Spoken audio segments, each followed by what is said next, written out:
So I remember when I was a kid, one of my favorite things to unpack out of my backpack at school was my drumsticks. I'll never forget, there was a lot of things I kept in the backpack, books, my folders.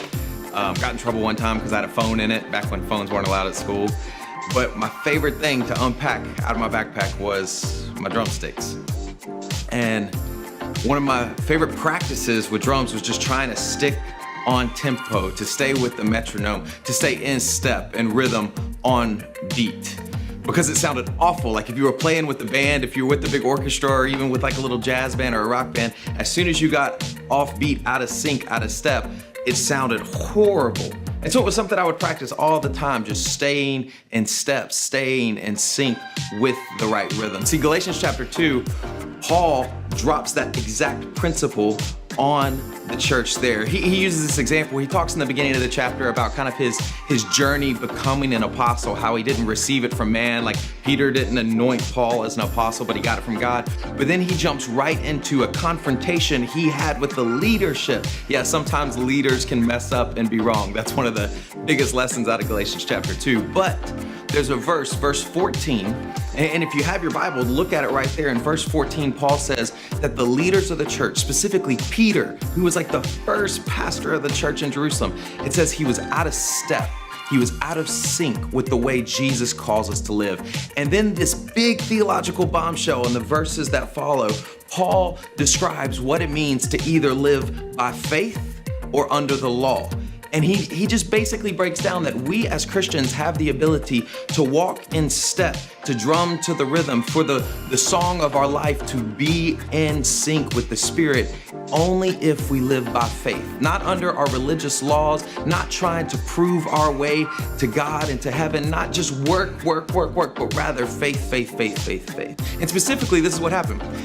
The disciples, the Christian people, the good guys, when a certain crowd showed up to impress the certain crowd, they pulled away from the poor crowd. They pulled away from the Gentiles. They pulled away from the people that weren't like them. And I would just want to raise the question, are you ever guilty of that?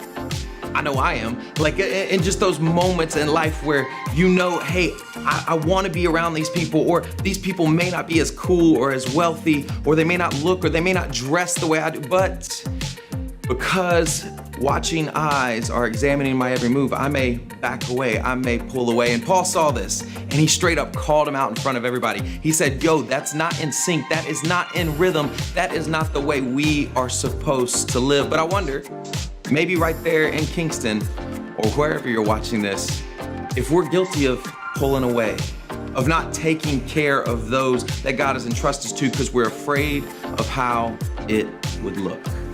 So my first question for you would be, do you ever pull away? Do I pull away? And we obviously know that question, yes, but more importantly, if the answer is yes, is why? What is it about peering eyes and people watching us make us pull away from some people? Because Paul is clear here, that's not in sync with the way God has called us to live. God has called us to live where we will go to people. We will go to the outcast. We will go to the hurting. We will go to the odd and peculiar and somewhat #awkward. Like we as Christ followers should actually seek those people out, long to love on them, pull them up no matter who is watching. Do we back away? Do we pull away, and why?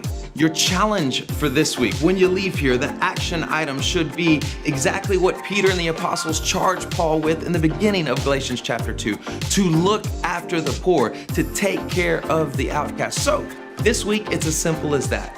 When you leave here in the next 7 days, find one way to remember the poor. Find one way to not pull away, but rather go towards those that need help. Maybe it's you buy groceries for a relative that's struggling financially. Maybe it's you stop on the street and you make a friend with someone of a different socioeconomic status than you, and you learn their name and their last name and what they care about, and you maybe just try and help them out that day. But what is one way this week we can take Galatians chapter 2 and cram it into modern day Kingston? And I bet if we do that, we will see God step right face to face with us, and we will start to step in sync with His holy rhythm.